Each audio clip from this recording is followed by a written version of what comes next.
welcome to this conversation about daylight, and I'm really pleased to have Mandana here with us to kick off this conversation. Mandana, will you say a little bit about your background, what interests you have and how those have evolved? Yeah, well, sure, of course. It's quite a long story, as I've been in many different places till I came here to UCL, University College London, that where we are now, in this office. My background is architectural engineering. It's a little bit of architectural technique, which has double technique in it, architectural technique, and sustainable design for sustainable buildings. So a lot of the things that I did was around these two topics.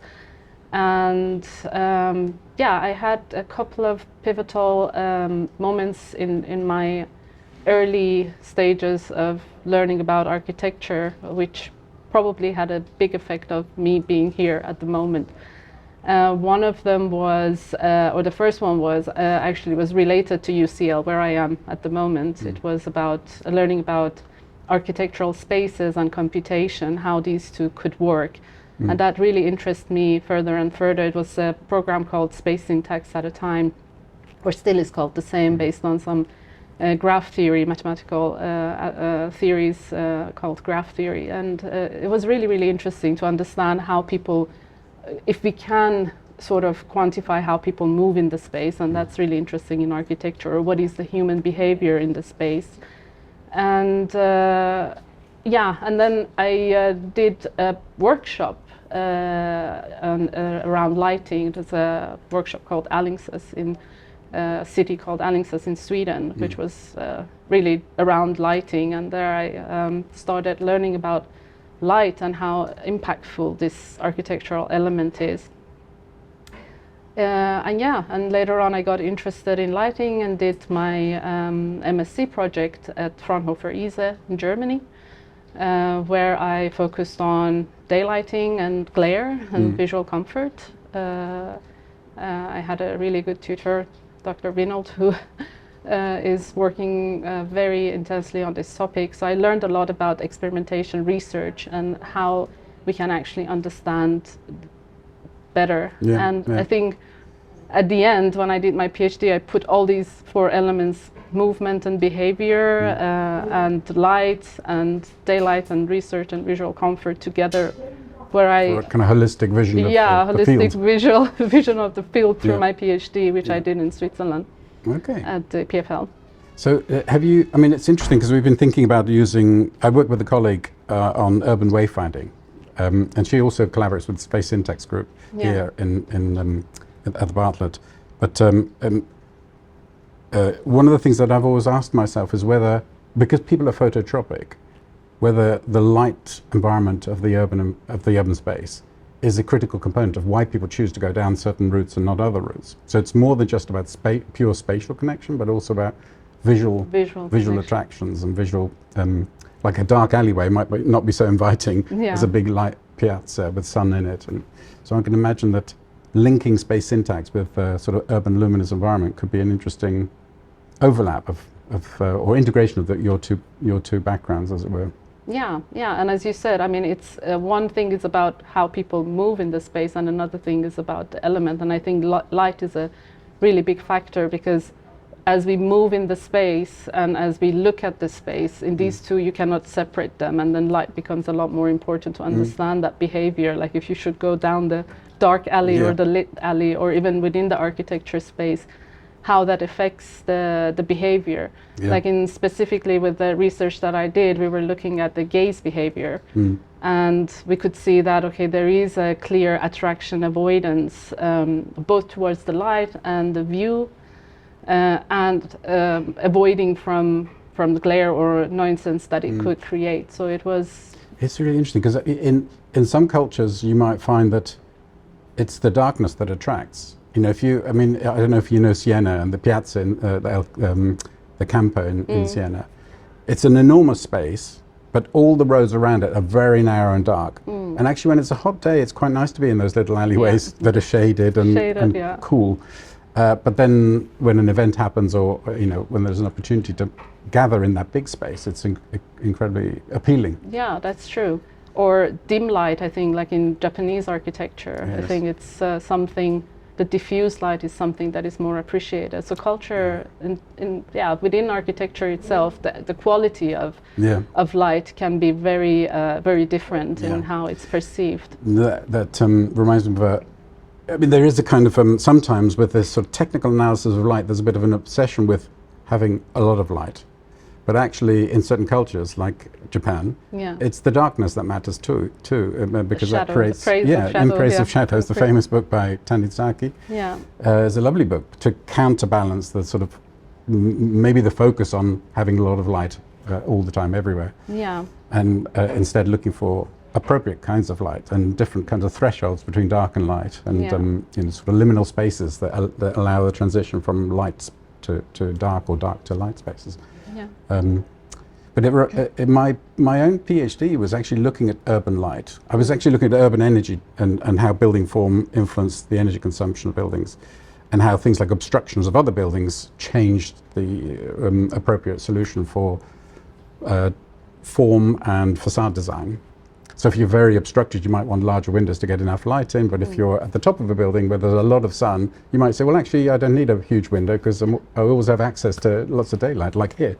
There wasn't, so the PhD started to focus on light as a particular struggle in a way. And so I was building these, this was in the days before computer analysis and radiance modeling stuff. So I was building physical models, testing them in an artificial sky. Wow, that's amazing. And looking at different variations of width and height ratios and reflectances in order to derive an empirical equation to put into a calculation, energy calculation engine, as it were. So that's how I got into light. And like you, my title is Professor of Sustainable Design at the University of Cambridge, and so I'm covering a whole range of things. But light is a key motivator because we experience the world through our eyes and through the luminous environment. And many architects have a lot of intuition about what good light means, which is very hard to define technically. So there's always this slight tension between the technical definition and the sort of qualitative definition of light. And in a way, well, it's interesting because I came across, well, you probably know the quote by Lou Kahn, who was questioning whether we should be trying to measure the unmeasurable. So there's certain things in architecture that we can determine. We need to know what a good quality of light, a functional level of light is to be able to read by, or to do tasks by. But then there are other aspects of light that we don't need to measure, perhaps, or that we can leave open to design, to creative responses that cater for different kinds of settings or different. Religious buildings are an obvious example. Creating a quality of light that is not about any kind of quantification. Although you could model it technically. But then again, this multidimensionality of it, both light and daylight, and the view that comes with it, and how do we quantify? I think it's intrigues you to go further and further in order to understand it, and how can you, I mean, of course, I agree, like it's not necessarily measurable in all aspects of it, but it is, that's what makes it, I think, really, really interesting to be in this field and try to do research, because there's so many aspects of it, from the urban perspective, from the architecture perspective, from indoor to outdoor, and how it relates to the other disciplines that makes it interesting to research and also to educate. I mean, education is very I don't think we find any school, like you're in Cambridge, we are in Bartlett, and I don't think there will be any way of we will teaching the students the same thing, because there's so many aspects of daylight and lighting to basically cover in teaching as well. Light is a kind of infinitely wonderful area of exploration, and you can advance technologically. We definitely could agree on that. You could continue to advance the tech. We continue to advance the way we can model it and simulate it and measure it in a very sophisticated way, whilst at the same time having a very creative, poetic idea about what light is for, or how you can manipulate light for certain effects. And that, for me, there's always been this sort of I guess I'm not sure if it's a tension. In my mind, it's a bit of a tension because as a scientist, I want to quantify things. I want to be able to say whether it's a good level or not a good level, but as an architect, I want not to be told you have to design a certain way because I have other drivers around what the kind of conditions are that I'm trying to create, what the building is for, and what it's trying to achieve through light as part of an architectural medium in a way. So that's why the kind of darkness is also interesting as well as lightness.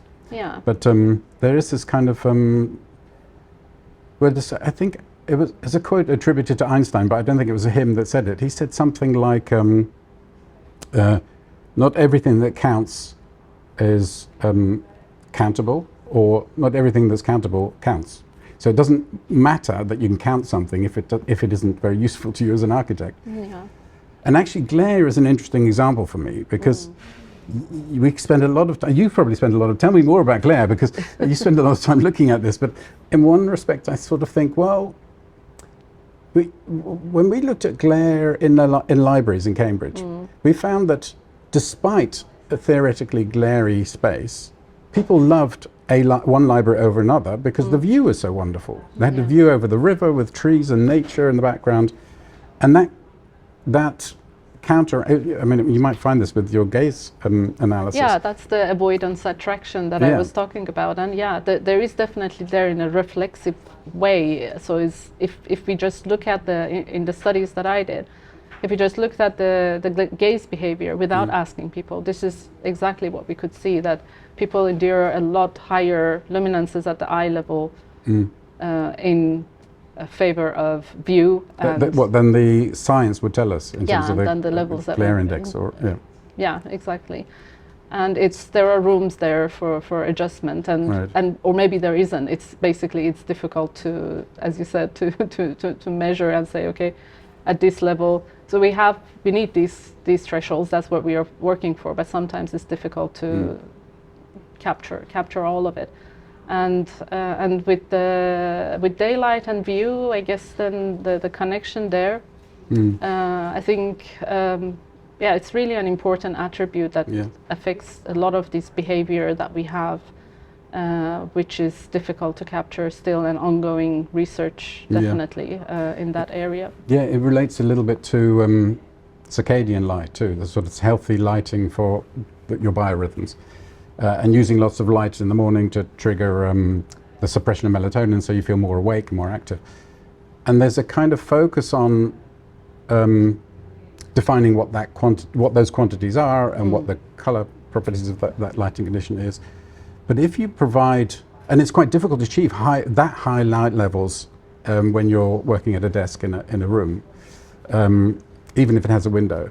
But if you have a beautiful view and you spend a few moments gazing at the view, then your light dosage is much higher because your face is directly facing the light source or the sun source.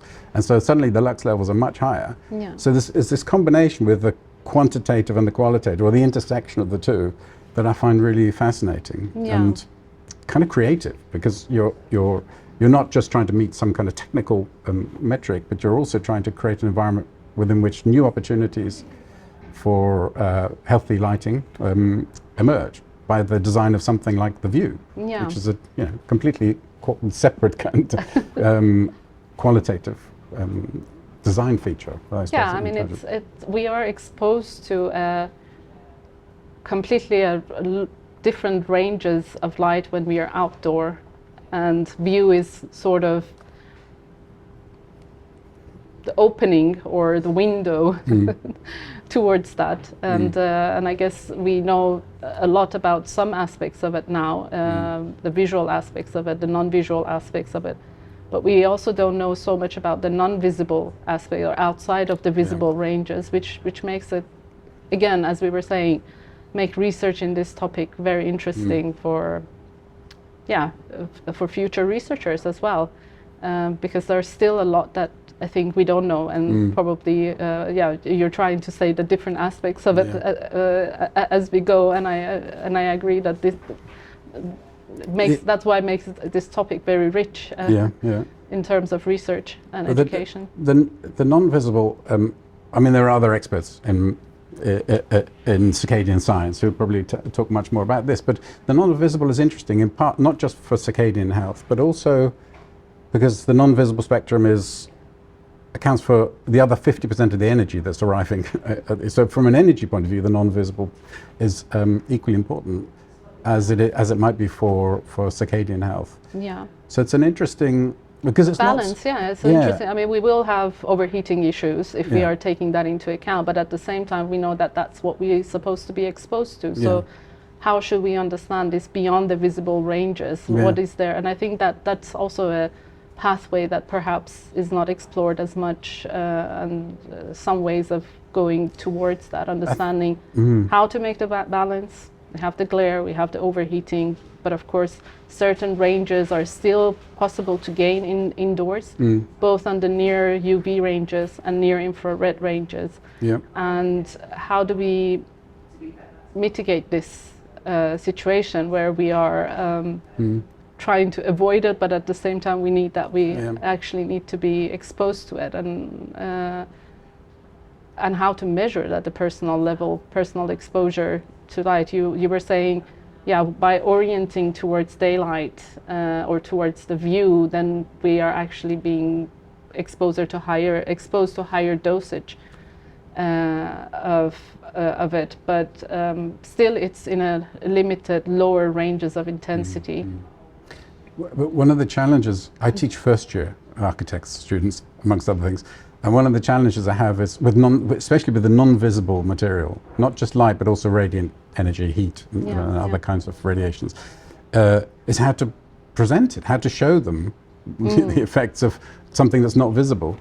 And I find it really challenging, and so it's much easier to talk about the visible spectrum and to design with them or get them to build physical models and show them images and photographs of buildings. But the non-visible, I'm still struggling, even at my age, still struggling a bit with how best to articulate that, how best to show that. And it's a little bit easier when we talk about radiant heat, because you can talk about comfort and warmth, but it's much harder to talk about non-visible light I find. I don't know if you've got an answer to this, but or maybe you can deal with it technically, because you can define the spectrum mathematically. That's why I think it's like a new path. We of course know that there are effects there. We know that on the near infrared, it affects our vision, even smaller exposure to a smaller dosage improves our vision, improves diabetes, or has effects on diabetes, and so these effects are shown. And then there is this connection to make. We have a lot of connection to neuroscience, and we have a lot of connection to chronobiology. And I think now we have to connect to these aspects of these new findings as well, and understand how exactly how to visualize it. Really, like what does it mean to start with, and what are the dosages that we need, and how we can, which amount of direct light we need inside. Like the window opening becomes really, I think, important, and connection to air is not just important for the air quality itself, but it becomes really important in terms of having access to the direct light. And I think what would that mean? But architecture can be stressful as well. So you can get these sort of well, if you just look at the difference between the levels of stress from people in cities versus people in rural environments, people suffer more stress in an urban environment. And architecture is, well, it's a lack of nature, but the way we design should compensate for that in some way, and should reduce those stresses. But that's all kind of a little bit, that's where my PhD students are kind of at the moment. They're kind of looking at how can we explain these experiences and these challenges for designers. How do we, if we want to design healthy places and buildings, then we need to know that we're currently not doing very well. That a lot of our buildings can be quite stressful, and a lot of our urban environments in particular are quite stressful. But we need to find a way of communicating that and translating that to students or to practicing architects. Because I mean, I don't know if I'm trying to think if we have there's a policy, isn't there, an RBA policy on what ethical architecture is, or what ethics for an architect are, and it includes the equivalent of do no harm, like the doctors, medics sign a do no harm clause in their ethics.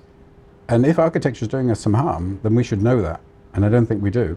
I don't think we know enough about it to be able to design spaces that are joyful and positive. Yeah. Isn't there a saying? I think that was also very important in terms of why it's important to you to choose building design and architecture. I think it's, I'm actually not sure where it comes from, but it's about if a medical doctor does something wrong, it goes under the ground, but if an architect or a building designer does something wrong, it stays underground. Everybody knows it. Everybody experiences and it will it. affect for much longer periods the health and well-being of people. And yeah, I mean, about the buildings, of course there is this interesting way of knowing so much about one domain, and it's already very complicated, like in terms of, for example, now we are talking about lighting and daylighting. It's multidimensional by itself, but then how it affects the other domains, I mean, we scratched upon that a little bit, but for me, the last years I've been working mainly in indoor environment quality and different aspects of it, like how the thermal comfort and air quality and acoustics. These are the other elements, at least, that we try to understand and we try to design for. Of course, there are so many, but we have simplified it to these four. And the interactions between the four, or having this idea of there are these different domains, it's a multi-domain, and do we know everything about how they are affecting each other? And I feel that the knowledge there is also something that is evolving, and we perhaps don't know as much, like why we certain amount of daylight might psychologically make us feel better or have a different view on the comfort or the thermal comfort of the room. So we might actually feel that is much more comfortable to be exposed to that if we have the daylight, unless whereas when we don't have it, then the level of comfort, I mean, several studies have already shown that the levels of comfort might change, or it's captured in a different way. I think it's really interesting, isn't it, the interaction between light and comfort, for example, or thermal comfort. But that's it's the same with the air quality. I mean, this hue heat theory, I think by itself is being explored quite a bit, but perhaps is not so conclusive. The color of light, or which part of the spectrum we are actually exposed to when we are indoor, and what would that affect? So this multi-domain kind of thinking, I think, is also something that at least I've been working a little bit with several MSc students, and it's one of them was with sound, and it's quite interesting to see. At least in one of the MSc projects, we could see that there is easily possible to detect, well, in a small sample, how when you have the view and when you have the daylight, it affects the listening efforts in the participants. We had 10 participants, so it was not, we cannot really argue. But there are these effects that are there to explore, and something that we, with the students that we have now, I mean, I'm also teaching on health and well-being, where we are trying to look at this multi-domain aspects and trying to teach, and while teaching and working with them, establish some steps towards that, to understand it, and how it will help with the design, or what are the things that we are not thinking about. So it's quite... I think it's a really interesting topic. I mean, we did a project recently on aircraft noise and looking at a space, an urban space, and how you experience that noise. So the same noise, this is using VR and headset. So the same exact soundtrack from an aircraft taking off, so it's a space, a neighborhood near an airport, was played through the headphones, but the VR showed you a view of the square empty as it was, and then it showed you another view of the same square with a water fountain and trees, and the perception of sound was fundamentally different. So the tolerance of the noise from the aircraft was much greater when there was water or some kind of water or natural presence in the space. And it shows that, we're complex. I mean, this is what comes back to neuroscience in a way. But, things are firing off in different parts of our brains simultaneously. But and it's always made me wonder about when you do something like a post-occupancy evaluation of an office building, for example, where you go in and you ask people what they think of the light environment, whether they think it's glary or comfortable or whatever, what they think of the thermal, the sound, and the air quality. And you think, well, what are we getting from that? Because depending on the building, if a building is particularly noisy, so there's like air conditioning sound, which is bad, then people will rank sound as the worst thing. But if it's a building that has poor light and poor daylight, then people will say, well, it's the light that's the worst part of this. So depending very much on what your base case is, your control is, and I'm not sure if there is a control in architecture. It will just, those rankings and those votes will change dramatically as a function of the space you happen to be surveying. So it's a tricky one, because ultimately it's people that will determine whether they're comfortable or not. You can measure it all you want, but you won't necessarily know how people feel unless you ask them. And that will depend very much on the space they're in. There's a kind of tension between, in my mind, between designing for a theoretically optimum person, and there is nobody who's the perfect average. And even if there is, there's a distribution. So there are lots of people who lie outside that average who are also having to experience the environment you're designing for. As opposed to designing a range of different conditions or a range of opportunities to interact with as a user of a building or a space. So having things like shutters and blinds and, changing where you're sitting, changing which way you're facing. As you said, and that's for me, the kind of creating that diversity of opportunities lies between the kind of need to continue to understand what's going on scientifically and technically and in terms of neuroscience, but also having an ambition as an architect to create certain experiences and certain conditions for the purpose of the function of the building. And this diversity kind of allows you to bring those, in my mind, allows you to bring those two together. You can say, I want to create a darker space and a lighter space, and it's the tension between those two that makes the architectural experience. And you can measure those two, and you can have people in EEG caps and monitor how they experience those different spaces. But it's that the fact that they have the opportunity, or the opportunity to use those spaces and accommodate themselves in those spaces to suit their particular needs. So the idea of a perfect environment doesn't, in my mind, there's no perfect human and there's no perfect environment either. Yeah, that's really true. And with the current technology we have in terms of sensors, I think being able to do more of this personal exposure of a larger population is getting more and more possible. And it is another thing that we are trying to do. We have this modular system, or at least we are trying to create a modular system to be able to do that, because understanding the exposure to all these elements, being able to show and being able to understand it, I think it would help a lot in creating that diversity that you're talking about, which which of course some things are not measurable, as you said.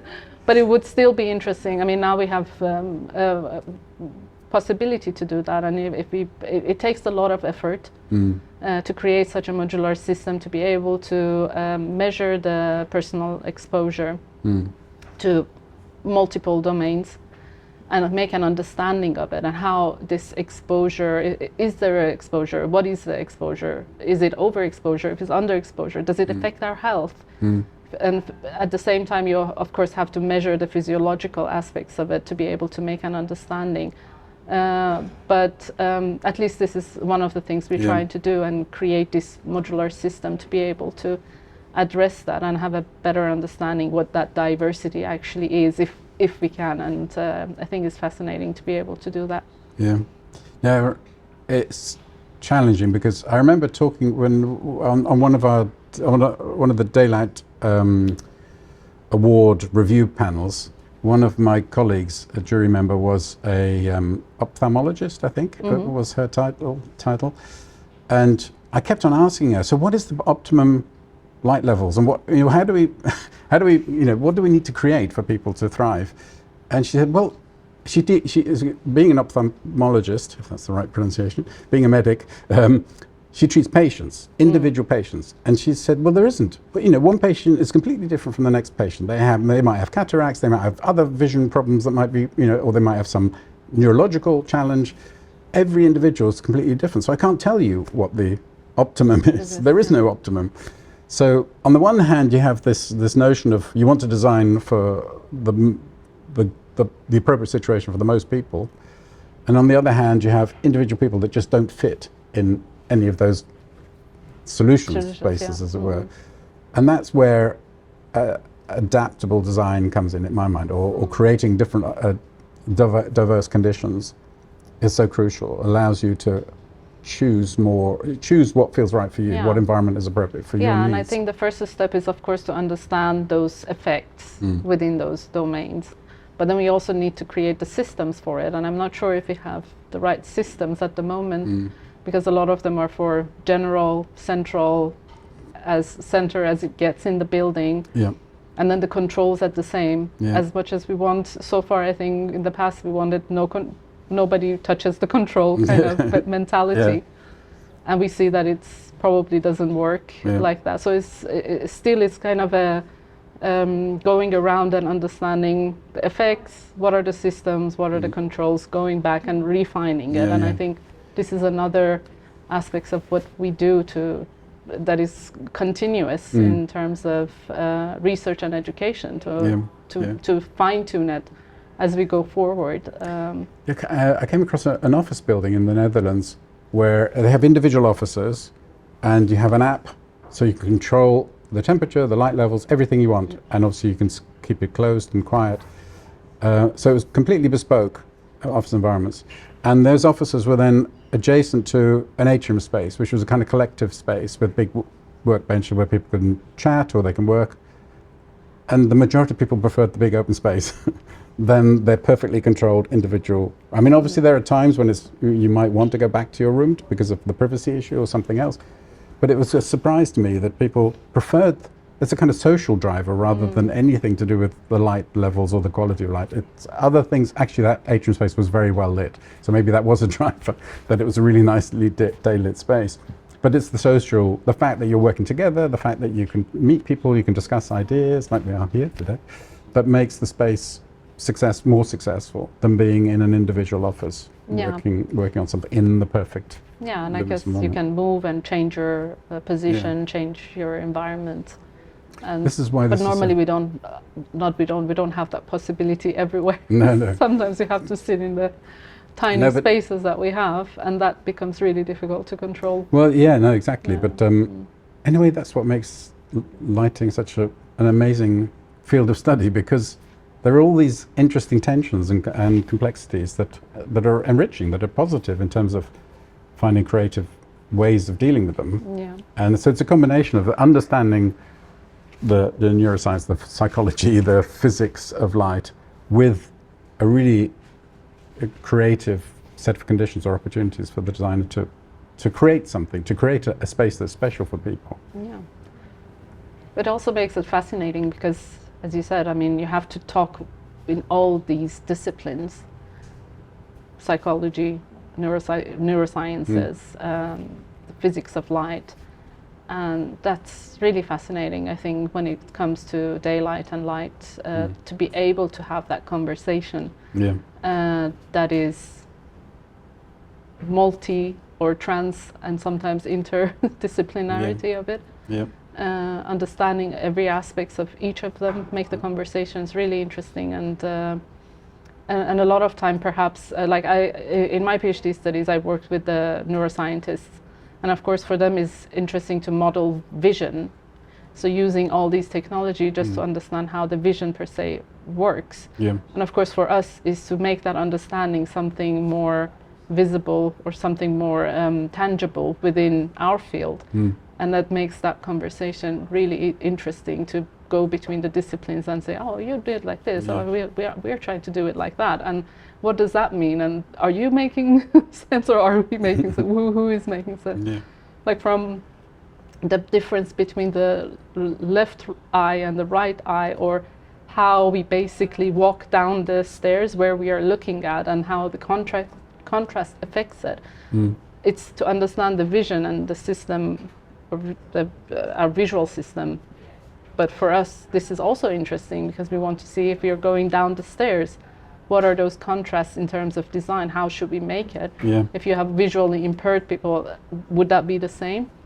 And I think this is what these conversations in between disciplines are. It's quite interesting to continue. I mean, even within some of the neuroscience we're doing, there's an interesting tension between, on the one hand, certain environments that create stress, almost like an epileptic type response, but in quite a large proportion of the not everybody has epilepsy, that's quite a small proportion of the population, but quite a large proportion do feel the stress when you have these strong light and dark rhythms, certain patterns that trigger an epileptic type of stress response.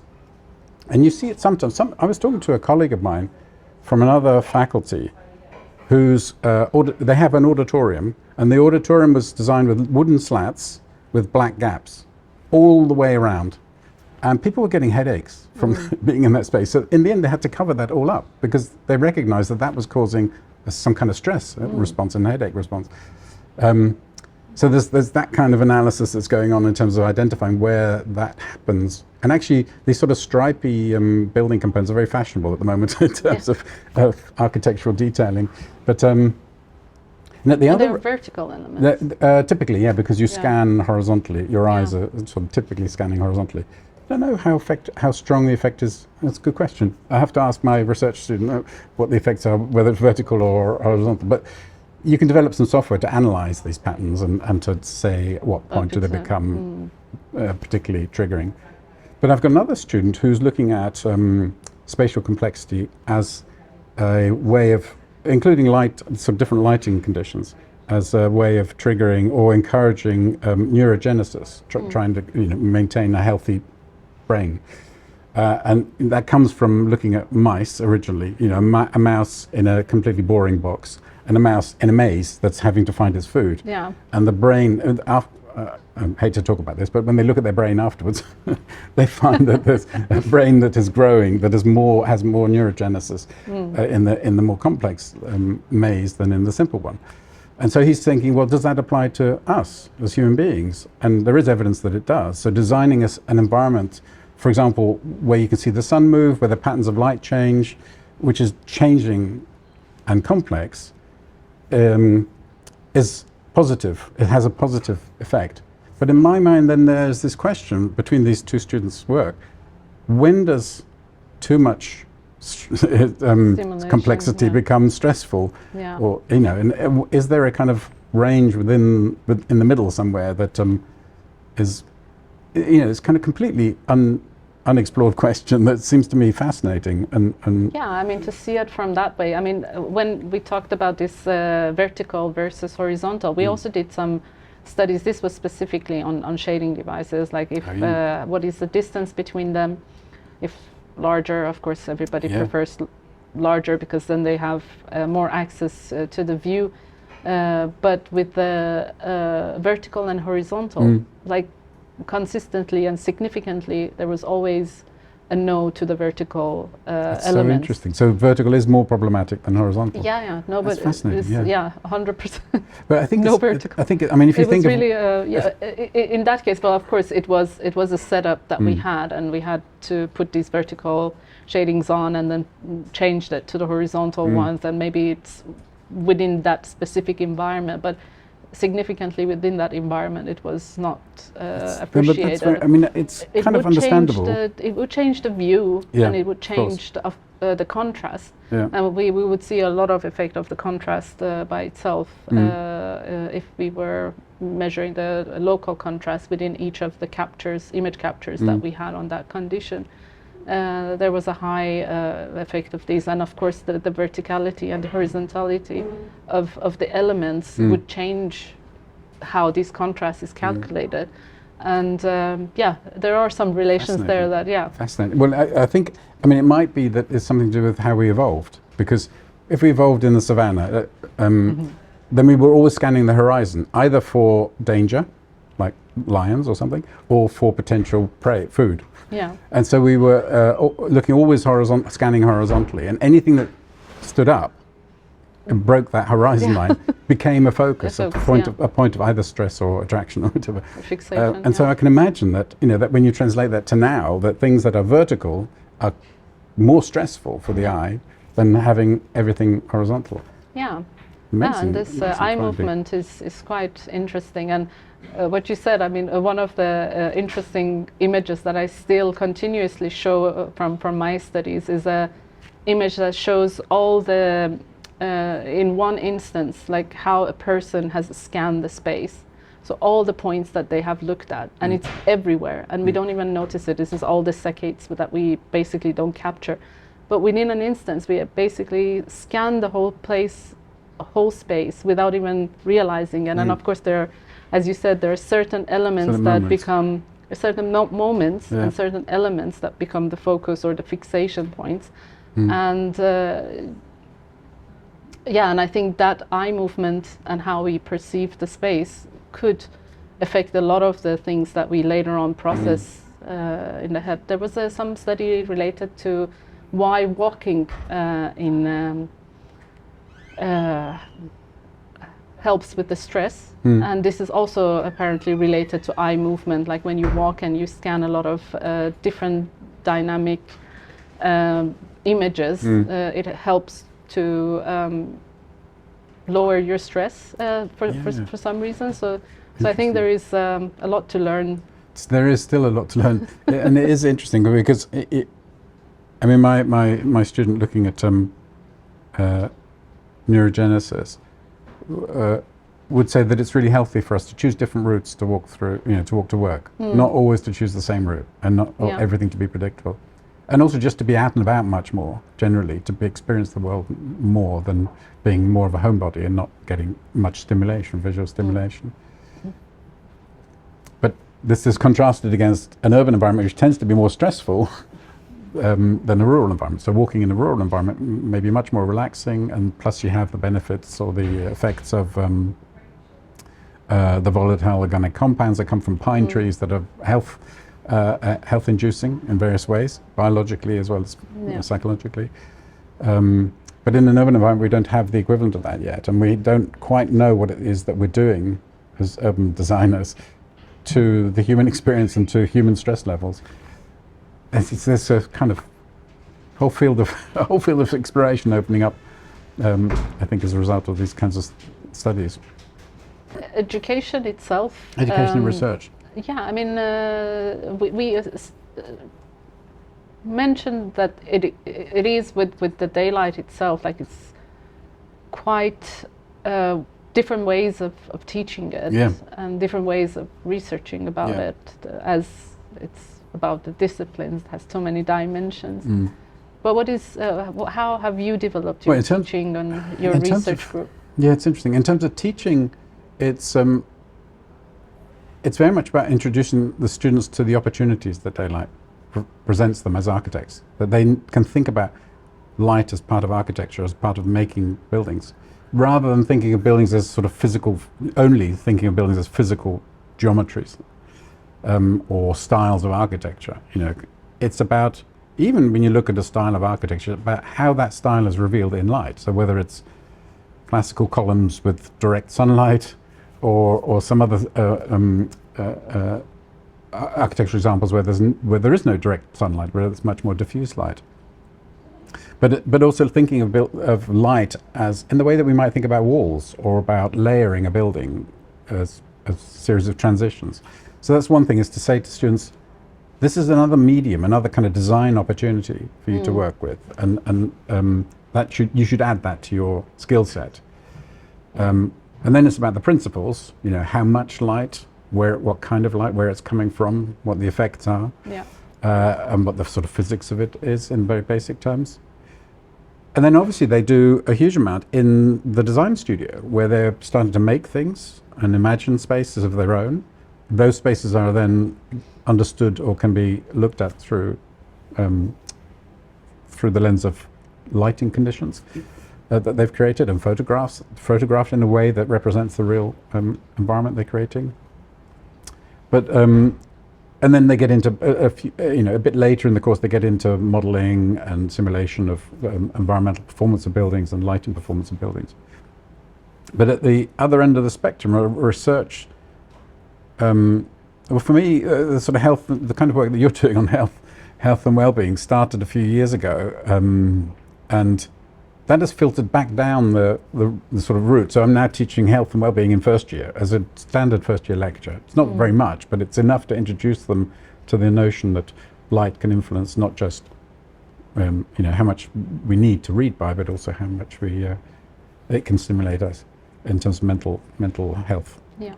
And now the kind of our current research interests have moved a little bit towards neuroarchitecture, the interrelationship between neuroscience, the visual environment, and design.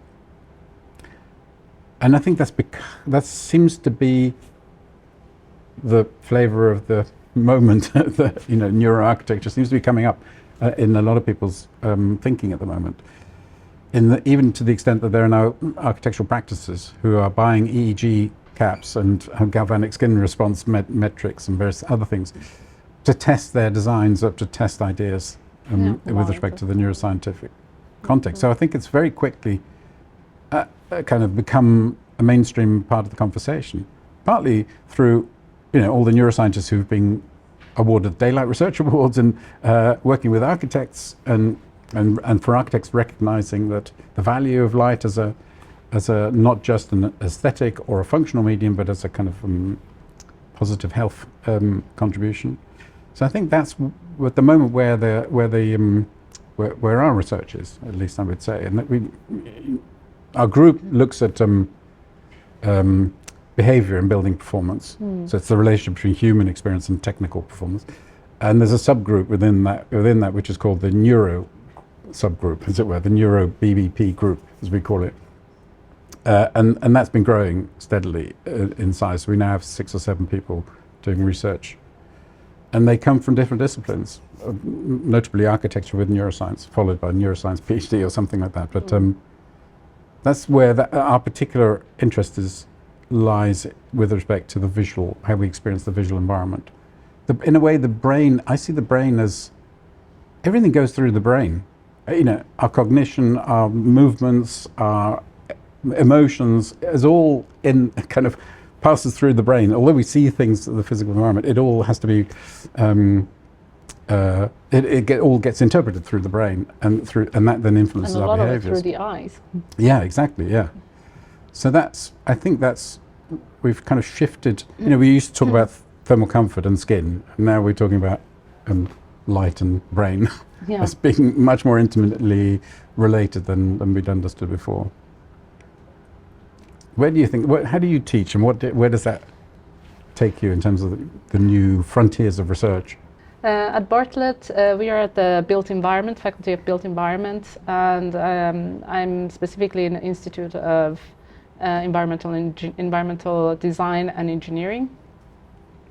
And I guess one thing to talk about is about the systems and controls, and also understanding these interactions between the light, daylight, thermal comfort, acoustics and air quality. And it has gone, I think, develop more towards understanding these altogether, the different domains and how they are affecting, what is the interaction between them, and how it is impacting also, again, as I said, I'm teaching on health and well-being. I'm a lecturer in health and well-being and in sustainable buildings. So it's addressing all of those, but of course a lot of the focus is still from the perspective of daylight and lighting, and how it's within each of those what is there to understand. both in terms of teaching and research. So research-wise, that's something that we are looking at more and more. Personal exposure. How do we use these modular systems to be able to measure it? What does it mean in terms of the different exposures? What are the interactions there? So that aspect also is very strong at the moment on the research side. And another aspect where we have PhD students working on at the moment, I have one PhD student, is this looking at the outside of the visible ranges. What are the interaction between those? What is the near infrared and near UV, and how it affecting the circadian understanding of light? Is there how can we adjust for that, or these parts of the spectrum that maybe we are not exposed to as much anymore, or we have limitation in exposure? What would that mean? And if there are interactions also there. So it's a lot about interactions and talking about interactions of the different domains. Much more interdisciplinary. Much more interdisciplinary, and I think that's and I have been working in an interdisciplinary labs all the way through, so it's kind of continuing towards that. I often ask myself, is it better to have if you're doing interdisciplinary research, would it be better to have experts from the individual disciplines, or somebody who can talk about the integration of can integrate the disciplines? Yeah, I guess maybe both. Actually. Maybe both. Yeah, I probably that would be my answer. I mean, we are. I think we need to, as a specialist within a topic, we need to kind of educate ourselves about these other disciplines as well, as we know that they are affecting. So, but at the same time, you cannot be a specialist in all of them. So we need the specialists, but we also need to have the general understanding of them. And I think this is also on the educational side what we are trying to do in terms of how some of the new changes have been made. For example, with one of the modules that I'm teaching, it is supposed to be across light and lighting, health and well-being, and environmental design and engineering. All these students will take this module. It's like about 100 students. It's quite a large number considering. That's great.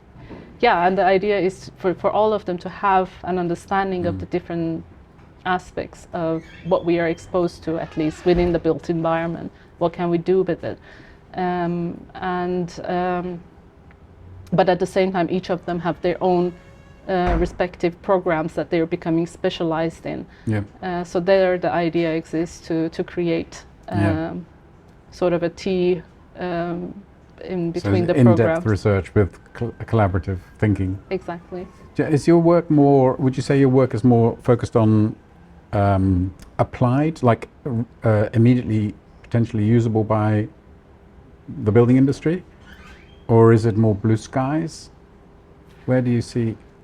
Yeah, it's been going back and forth. It's been going, because at the end of the day, I mean, in built-in environment, we want an application, understand what is it that we are applying within the building.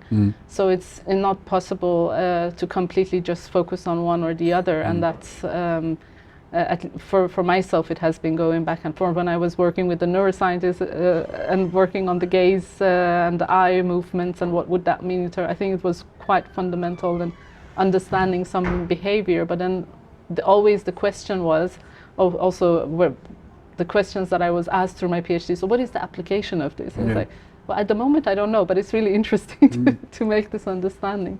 But how is it for you? I agree. I mean, do you think we should more be applied, or should we have we kind of cover it, but I'm actually more interested in the blue skies. Although I'm an architect and enjoy the reality and the physicality of real buildings, in terms of cutting edge research, I think we need to be a little bit ahead of the ahead of practice and ahead of the industry and ahead of normal or accepted wisdom in a way. And so you're sort of trying to push the boundaries out forwards a bit more.